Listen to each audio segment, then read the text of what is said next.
대해서 운동권 출신이면서 대통령을 지내신 호세 무이카 전 우루과이 대통령이 사례를 통해서 한번 되짚어 보도록 하겠습니다. 오늘 방송 주제는 운동권 출신 전직 대통령이 나라 사랑이라는 주제로 말씀을 드려보겠습니다.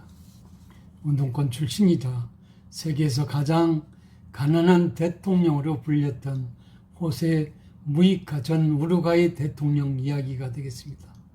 그는 지난 20일 정계를 은퇴했습니다. 2010년부터 15년까지 대통령직을 맡았던 그는 재임 기간 소박하고 파격적인 행보로 세계인의 주목을 받았습니다. 저도 방송을 통해서 한번 여러분한테 소개한 적이 있는 것 같습니다. 퇴임 후에는 상원의원으로 활동을 해왔는데요.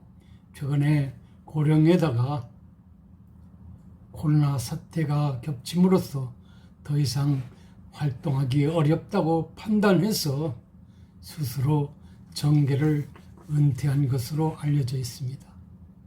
그의 삶도 말 그대로 무소유였습니다. 2010년 대통령 취임 당시 그의 재산은 우리 돈으로 195만 원 정도, 1987년식 폭스바겐 비틀즈 한 대와 허름한 농가가 그의 재산 전체였습니다. 가족도 부부와 애완견 하나였다고 합니다.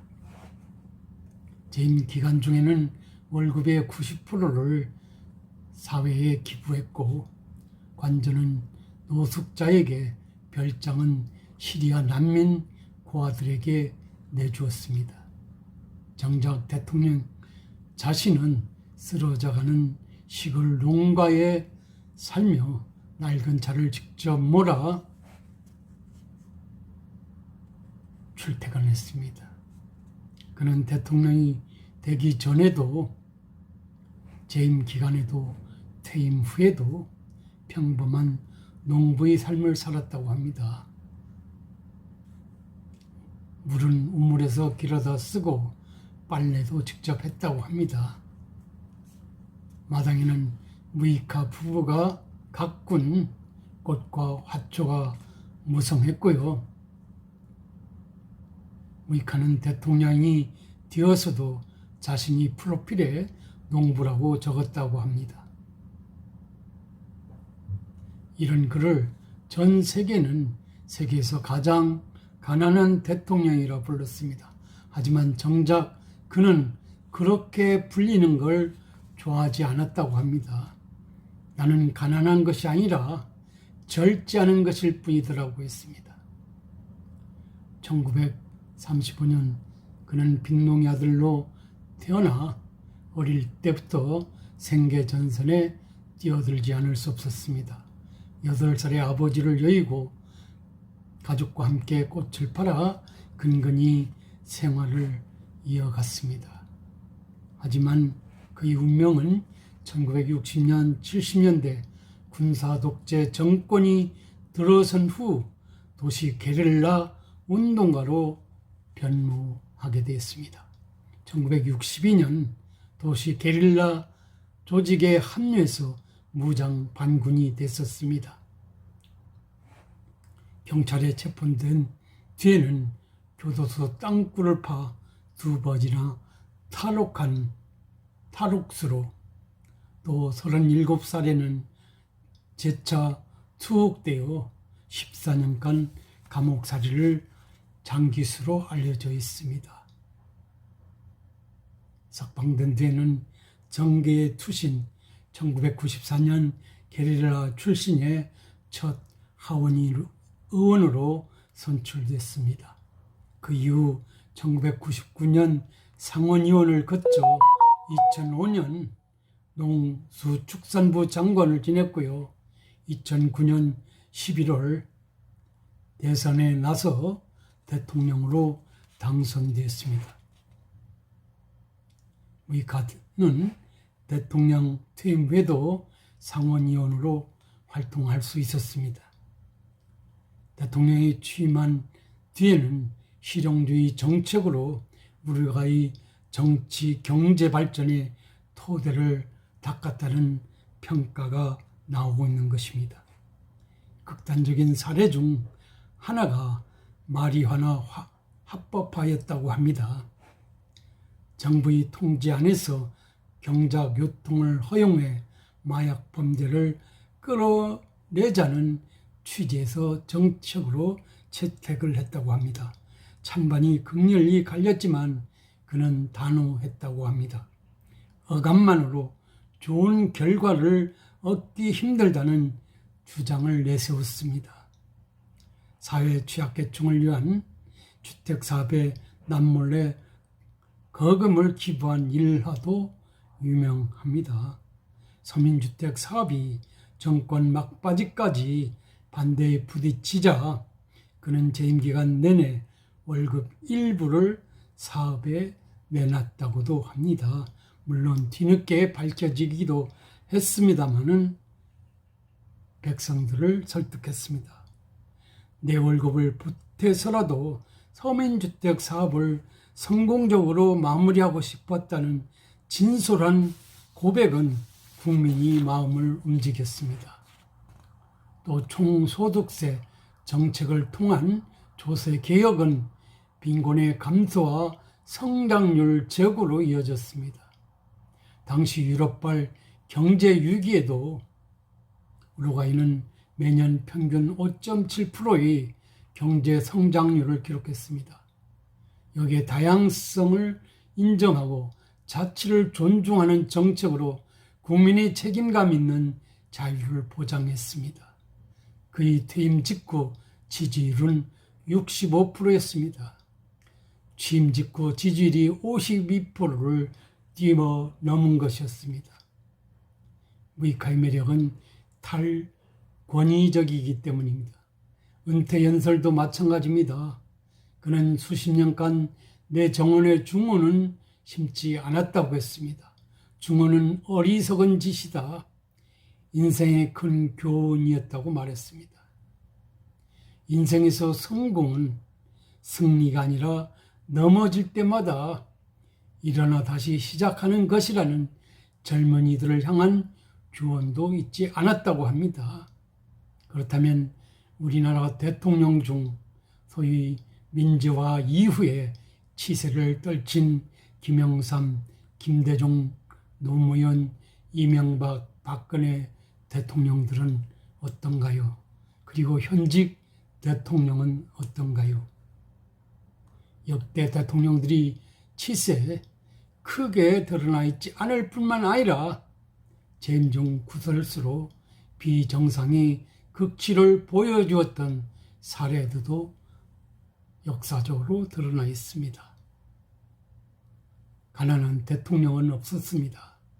대한민국의 미래를 튼튼히 만드는데 크게 일조한 대통령으로 평가받지도 못하고 있습니다. 현직 대통령께서도 농지 구입 논란이라든지 최근의 치세에 비추어서 국민만을 위한 그런 치세가 아니라 특정 편을 위한 치세로 여러 가지 혼란 속에서 국정이 혼돈 상태로 돌아간 듯한 인상을 풍겨주고 있습니다. 그런데 국정감사에서 드러난 일이지만 대통령은 자신이 직접 나서지 않고 여권을 동원해 검찰총장에게 온갖 모욕을 줘서 스스로 물러나게 만들 계산인 듯 합니다. 정권이 안위를 위해서 반검찰 계획을 획책하고 있었다는 것이 드러나기도 했습니다. 그러면서 정의, 공정, 평등, 인권 등 겉으로는 온갖 좋은 말, 옳은 말, 선한 말을 다 하나 겉과 속, 말과 행동이 이렇게 다를 수 없다는 것을 여실히 국민에게 대통령께서 보여주고 있는 것이 아니냐는 그런 비판이 있는 것도 사실입니다. 특히 우리 운동권들, 집권 세력들의 행태를 보면 무이카 대통령의 사례는 우리에게 와닿는 부분이 많습니다.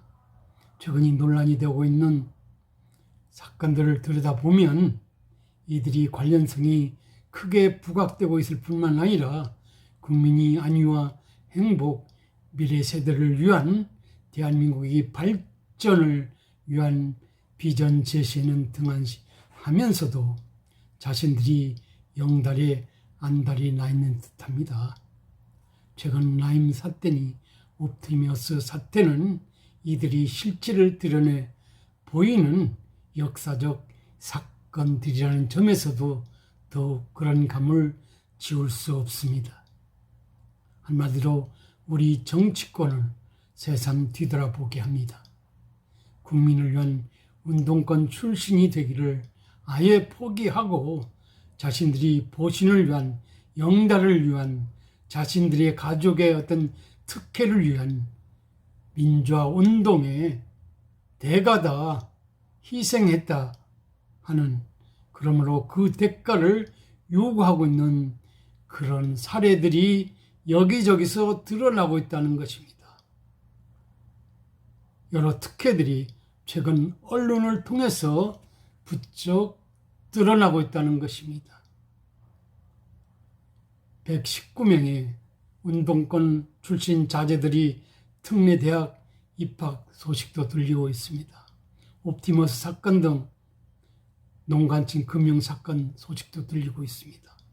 무이카가 우리에게 보여주는 것은 자신의 희생을 통한 국민의 안위와 행복이고 국민이 잘 사는 길을 자신이 희생을 통해서 이루고자 했던 것입니다. 그런 댐댐이에 입각해서 대통령으로 당선되고 상원의원으로 활동하면서도 정치, 경제, 사회 모든 분야에서 나름의 역사적 의미를 부여할 수 있는 치세를 보여주고 있다는 점에서 시사하는 바가 많습니다. 저는 우리 국정이 혼란스럽습니다. 운동권 출신들에 의한 현 정부의 난맥상이 대한민국의 미래를 걱정하는 국민들의 입에 오르내리고 있습니다. 그럼에도 불구하고 속수무책인 상황에 빠져있는 대한민국의 현실을 보면서 가난은 하지만 그 가난을 크게 문제 삼지 않고 오직 국민을 위해서 대통령이 되고 상원이 되고 그리고 건강을 위해서 떠나면서도 미래 세대를 위해서 한마디 남기고 떠나는 전 우루과이 대통령의 사례를 보면서 우리 운동권을 되돌아보게 합니다. 물론 운동권만이 당시 상황에서 대한민국의 미래를 걱정했던 것은 아닙니다. 각자 요소에서 동시대를 살았던 모두는 대한민국의 미래를 위해서 혼신의 노력을 다했다고 본다면 정권을 잡은 그런 집권 세력이 한 그 구성원으로서만 자신의 영달을 추구하기보단 국민의 미래, 국민의 이익, 국민의 안위, 대한민국이 자유민주주의 질서가 도도히 흐리는 나라로서 승승 발전할 수 있는 길을 모색하는데 끝까지 힘을 보태고 나서 명예롭게 퇴임하는 그런 모습을 보여줄 수는 없는지 매우 궁금하기 짝이 없습니다. 그런데 오늘 아침 뉴스도 특혜 논란이 오르내리고 있습니다. 왜? 자신의 어떤 그 영달을 위한 그런 길이었다고만 생각하는지, 국민을 위해서 내가 희생한다고 하는 그런 용단은 내릴 수 없는지 운동권 출신 여러분에게 한번 묻고 싶습니다. 무이카의 사례를 통해서 말입니다. 좋은 하루 되시기 바랍니다. 감사합니다.